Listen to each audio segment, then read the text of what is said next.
Dear students, once again welcome back to your mathematics YouTube channel, Master Academy of Mathematics. This is Dr. Srinivas. I would like to give you the key of Unit 2 of Mathematics 1 of R18 and R20 JNTUH Hyderabad syllabus. So as usual, I just give you the Unit 2 important questions, eigenvalues and eigenvectors, and continuation with the corresponding solutions. You just look onto this. Previously I have already uploaded the unit 2 assignment. Once again you look onto the important questions of unit 2 and then we will enter into its solution.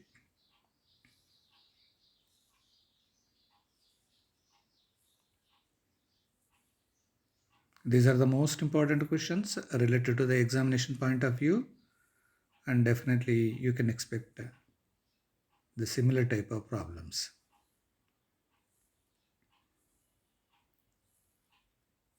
So overall here it is 21 problems. Maximum it is covering all types of problems available in the unit number 2, eigenvalues and eigenvectors of mathematics 1. So let us think about its key points. Right. So this is about unit 2, eigenvalues, eigenvectors, key of your assignment and important problems. The first problem, you are just finding the sum and product of eigenvalues of a given square matrix. So for that square matrix, you are calculating eigenvalues and finally you got 5 plus root 2, root 7 and 5 minus root 7. So sum is nothing but, here it is given 10 and product is 18. Naturally, when you are calculating sum of the eigenvalues exactly equal to trace of the matrix, product of the eigenvalues is equal to determinant of the matrix. Second problem. So already eigenvalues are given corresponding to a matrix. Asking to find out the eigenvalues of 2a plus 3i, very simple. That a is replaced by lambda and directly you are substituting the different lambda values so that you are getting the corresponding answers. You are finding the eigenvalues and eigenvectors of a square matrix. So very simple for the first eigenmatrix.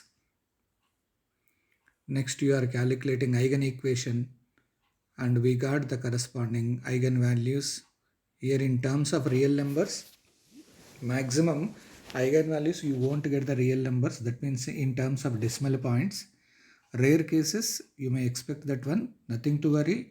Even though if you are getting in the decimal points, you can continue the same process to get the eigenvalues and eigenvectors.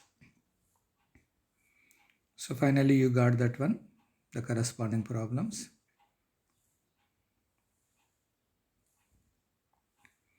And for the fourth problem, you are finding eigenvalues of a square where a is.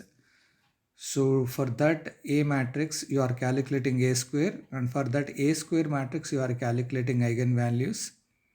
This is one way to calculate your eigenvalues, and finally you got the answer 941.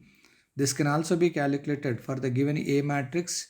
You directly calculate the eigenvalues of A only. Then A square eigenvalues are nothing but the square of the eigenvalues of A.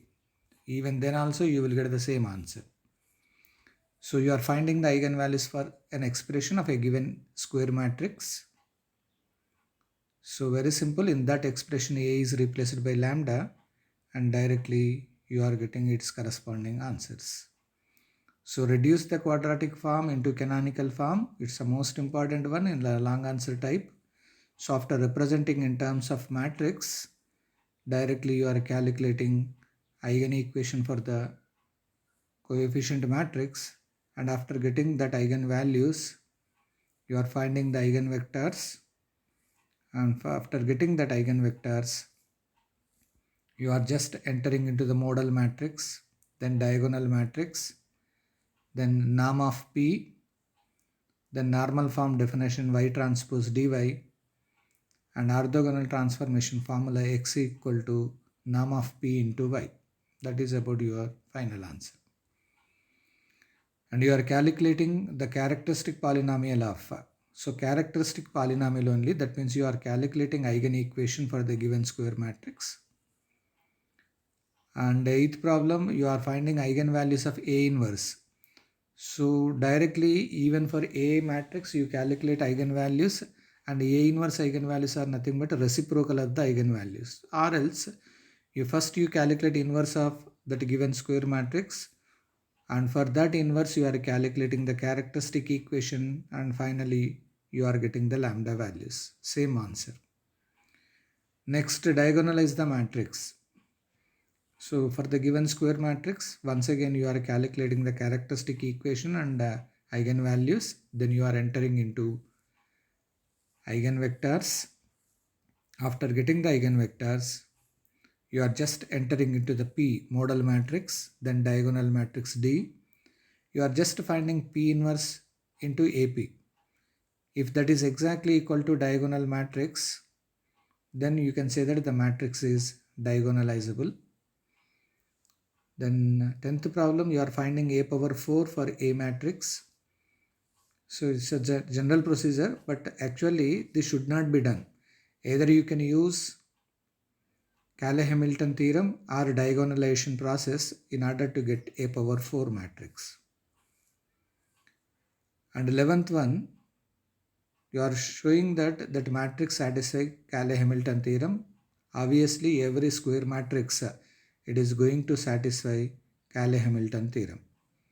So first you find out the characteristic equation, in that lambda is replaced by A, and definitely you are getting the answer is 0.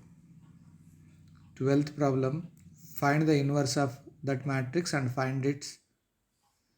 So you are getting this inverse matrix by applying Cayley-Hamilton theorem.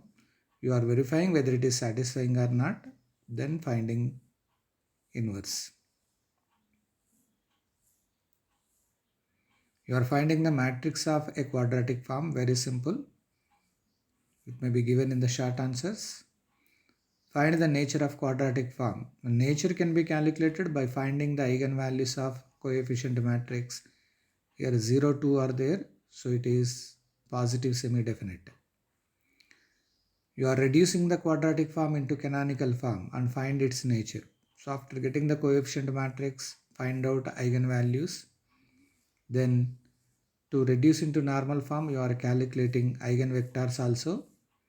For that eigenvectors, find out model matrix, then norm of P. After getting that, normal form is nothing but Y transpose dy. So by using that, the eigenvalues, you can say the nature is positive definite.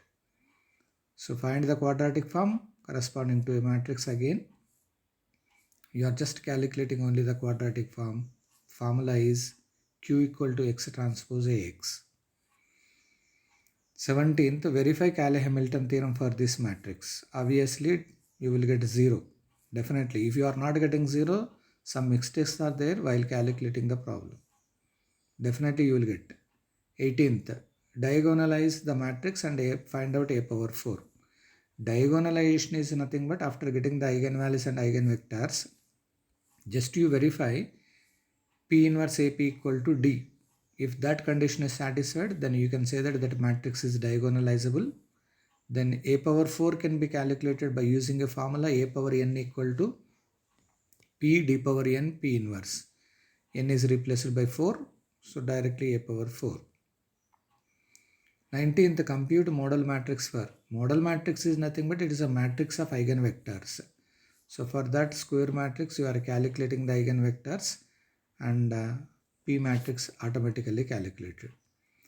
20. Find the orthogonal transformation which transposes the quadratic form into canonical form. It's a long answer type. After getting the values, characteristic equation and eigenvalues and eigenvectors, then you are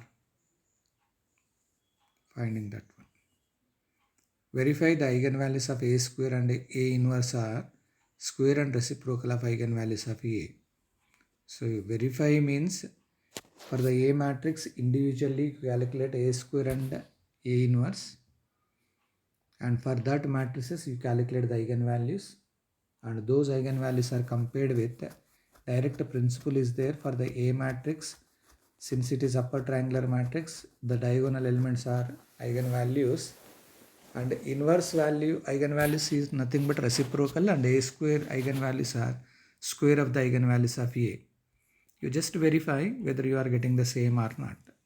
So this is about the different solutions of unit number 2.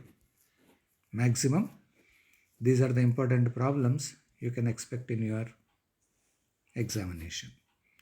So have a good day.